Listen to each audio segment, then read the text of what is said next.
দাদাকে ছেড়ে চলে এলাম। রাগ ক্ষোভ ছাড়াও ভয়ও একটা কারণ। তুমি তখন নতুন চাকরি নিয়েছো। তুমি দাদার কথা জিজ্ঞেসে করতে না, আমি বললেই বলতে। আমি জানি। আমি স্কুলের কাছে একটা মেস বাড়িতে উঠে গেলাম, তুমি চলে এলে এখানে।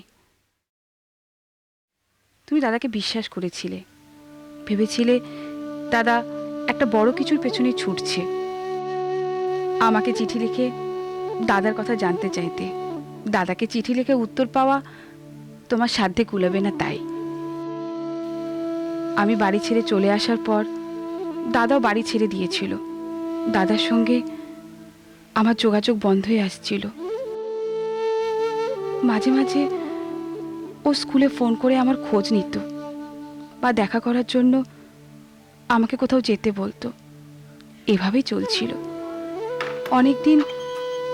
দাদার কোনো খোঁজ পাইনি। কোথায় আছে, কেমন আছে বুঝতে পারছিলাম না। হঠাৎই একদিন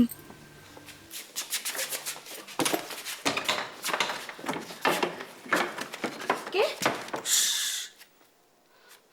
কি ব্যাপার? দিদি, আপনি গগনদার বোন তো? হ্যাঁ। আপনার দাদা আপনাকে দেখা করতে বলেছে। দাদা কোথায়? এখানে ঠিকানাটা লেখা আছে, পড়া হয়ে গেলে ছিঁড়ে ফেলবেন। দাদা খুবই অসুস্থ, আপনাকে অবশ্যই দেখা করতে বলেছেন। কি হয়েছে দাদার?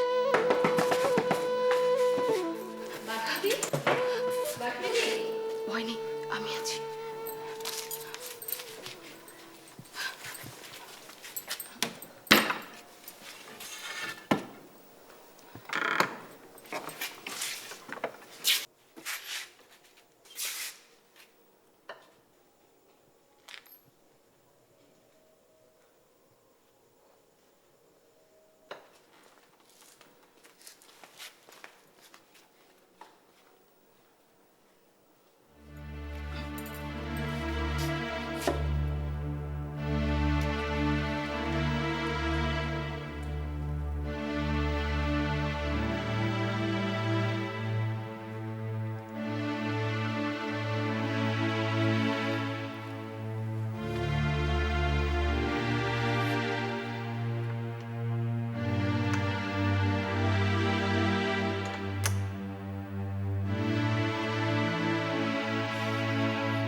দেরি না করে পরের দিনই ছুটলাম দাদার গোপন ডেরায়।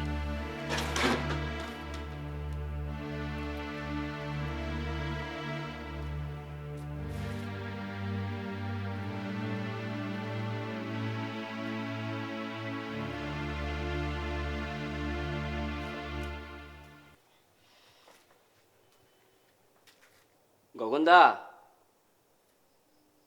গগনদা,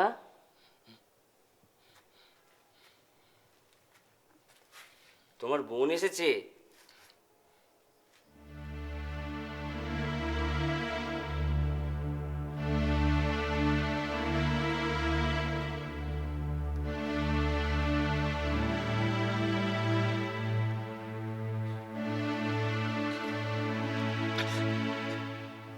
তোমরা কথা বলো, আমি পাশেই আছি।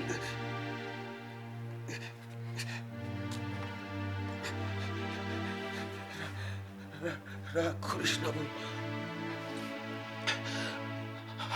আমার কোনো উপায় ছিল না বলে তোকে তোকে এভাবে ডেকে এনেছি।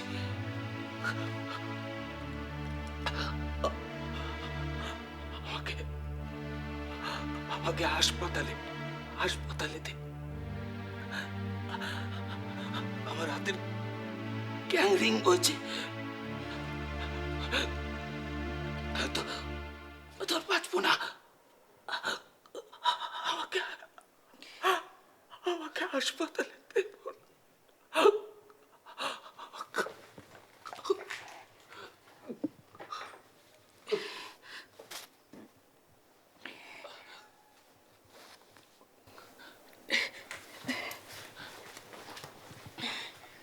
আমরা কি করতে পারি বলুন? Gangrene case. আসলে দাদা বলছিল ওনাকে হাসপাতালে ভর্তি করার জন্য। আমরা পারি না। কেন? এখানে দু একজন ছিল, ফেলে পালিয়েছে। আমি একা গগন থেকে আগলে পড়ে আছি। আপনি হাসপাতালে দেওয়ার ব্যবস্থা করুন। যদি হাতটা বাদ দিয়েও বাঁচাতে পারে। আসলে দু একদিনের মধ্যে আমাকেও এখান থেকে পালাতে হবে। তাই বলছিলাম, কালই যদি আপনি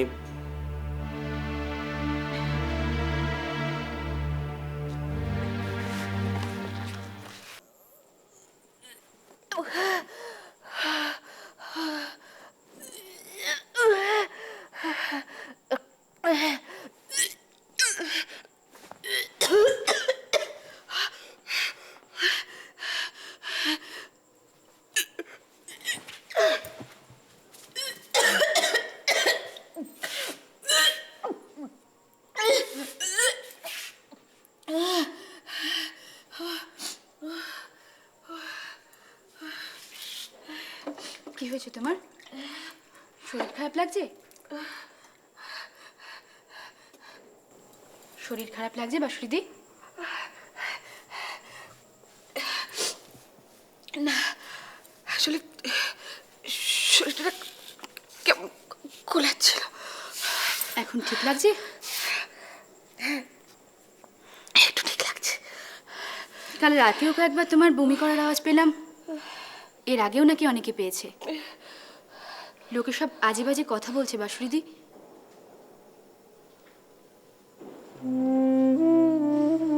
জানোই তো বাসুরিদি, মেয়েদের বমি করা মানে লোকে একটা রসিকতা খোঁজে। শরীর যে খারাপ হতে পারে সেটা কেউ ভাবেই না।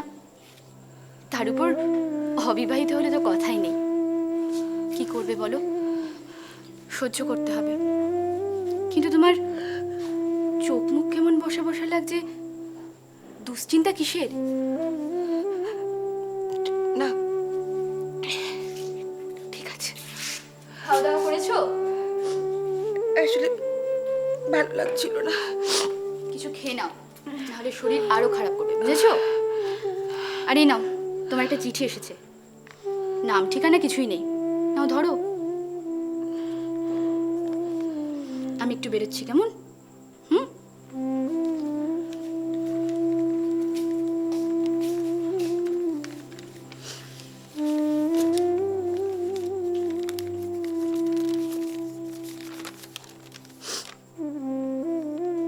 দাদাকে দেখে খুব কষ্ট হচ্ছে না?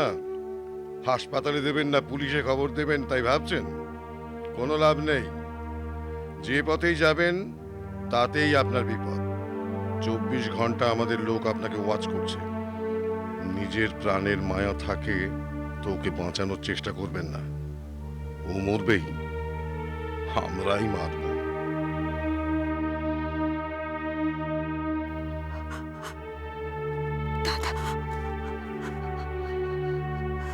পরে আবারও একদিন এলো।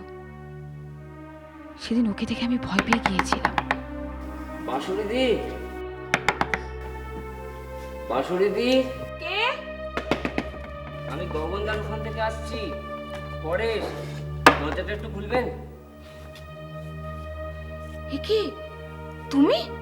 এসো, ভেতরে এসো।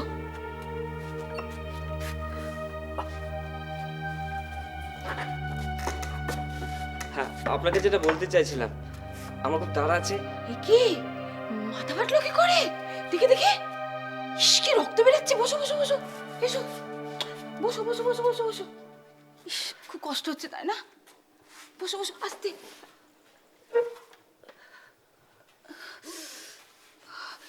কি করে এলে? পাঁচিল টপকে। কোনো কথা নয়, আগে রক্তটা মুছিয়ে দিই, তার আমি ওষুধ নিয়ে আসি।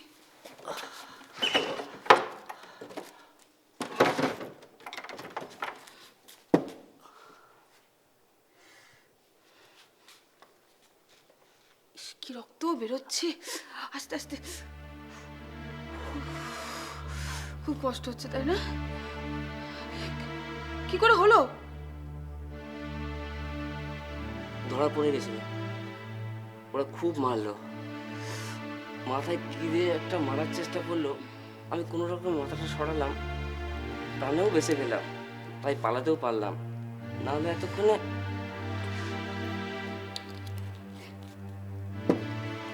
কারা করলো? ওই আমাদের রেগেস্ট পার্টি।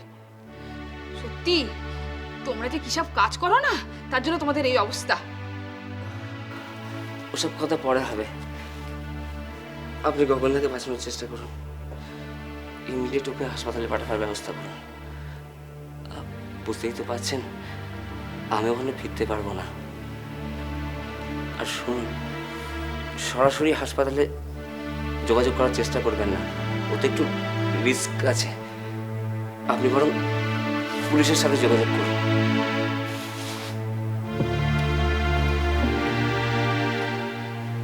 পুলিশ? হ্যাঁ, পুলিশের হাতে পড়লে হাসপাতালে চিকিৎসাটা ভালোই হবে।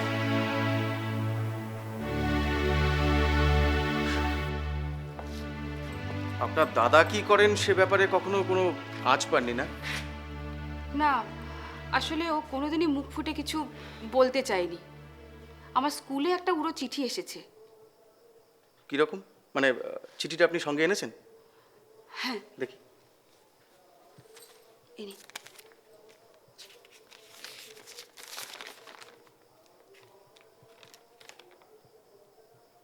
হুম।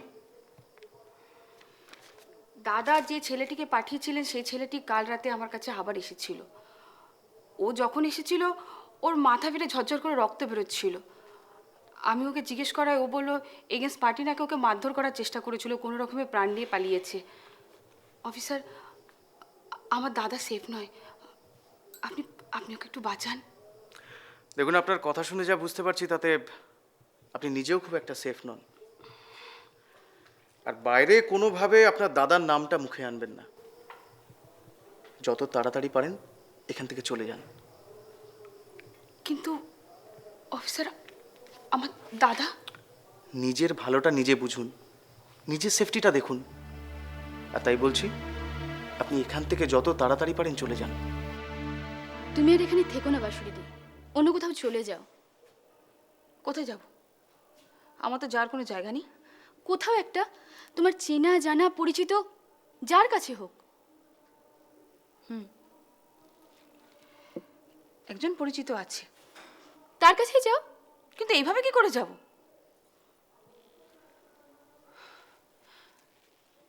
স্কুল, বাড়ি, ওদিকে দাদা। পুলিশ কিন্তু ঠিকই বলেছে বাসুরিদি, তোমার কিন্তু এখান থেকে চলে যাওয়া উচিত। আর তাছাড়া জীবনের চেয়ে ঘর বাড়িটা তো বড় নয় বলো। দাদার কথা বলছো, পুলিশ দেখবে একদিন ঠিক তাকে ধরে নিয়ে যাবে।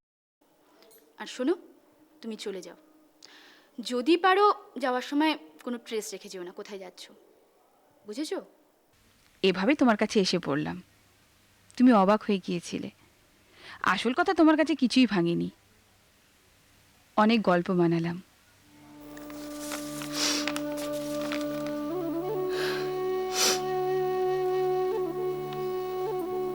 তুমি বিশ্বাস করলে। দাদার কথা তুমি জানতে চাইলে বললাম। বাসি, তোর দাদার কোনো খবর আছে?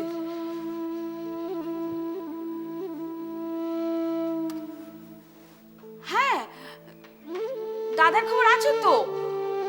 ওই নাইজেরিয়াতে একটা বড় কোম্পানিতে দাদা একটা ভীষণ ভালো চাকরি পেয়েছে, তাই জন্য তো দাদা আসতে পারছে না, 6 মাস বাদে আসবে। জানো সুধাদি, তোমার কথা না দাদা চিঠিতে লিখেছে।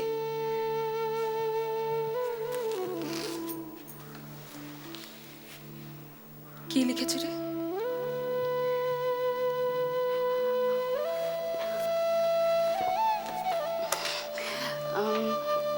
লিখেছে তুমি কেমন আছো, ঠিকঠাক মতো খাওয়া দাওয়া করছো কিনা, তোমার কোনো কষ্ট হচ্ছে কিনা, এইসব কথা। মন খারাপ করো না, দেখবে দাদা একদিন হুট করে এসে তোমাকে সঙ্গে করে সুখ করে বিদেশে পাড়ি দেবে।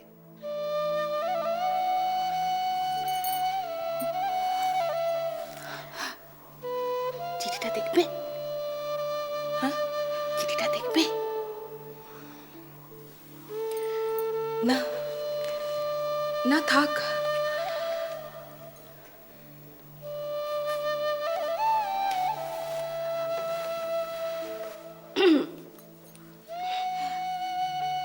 বুঝেছি, দাদা তোমাকে চিঠি লেখেনি বলে তুমি চিঠিটা দেখবে না, কি তাই তো? ঠিক আছে, এবার আমি দাদাকে চিঠিতে লিখে দেব, ও যেন তোমাকে আলাদা করে চিঠি দেয়, কেমন? আমার ছটপটে স্বভাব ছিল। তোমার এখানে চুপচাপ শুয়ে থাকতাম, ভাবতাম। তুমি আমাকে দেখে অবাক হতে, তখন আমি নিজেকে সামলে নিলাম। ভাবলাম যা ঘটে গেছে তা তো আমার হাতের বাইরে ছিল। এখন এমন কিছু কাজ করব না যাতে তোমার বা অন্য কারো কাছে ধরা পড়ে যায়। আমি সব কিছু সয়ে নিলাম। আমাকে দেখে কারো বোঝার উপায় ছিল না যে আমি পেছনে দুঃখ ফেলে এসেছি। দু হাতে আমি ঠেলে ঠেলে পুরনো দুঃস্বপ্ন সরিয়ে দিলাম আমার কাছ থেকে। কাকনদের সঙ্গে আমি মিশে গেলাম ওদের মতো করে। তুমিও বেতনে পড়তে? তাই তো তোর প্রতি আমার এত টান। তুমি কত পর্যন্ত পড়েছো গো? এমএ পড়ার সময় মা মারা যায়, হ্যাঁ, তারপর আর পড়াই হয়নি। আর বাবা? বাবা বাবা তারও আগে, তখন আমি খুব ছোট। তোমার খুব দুঃখ, তাই না?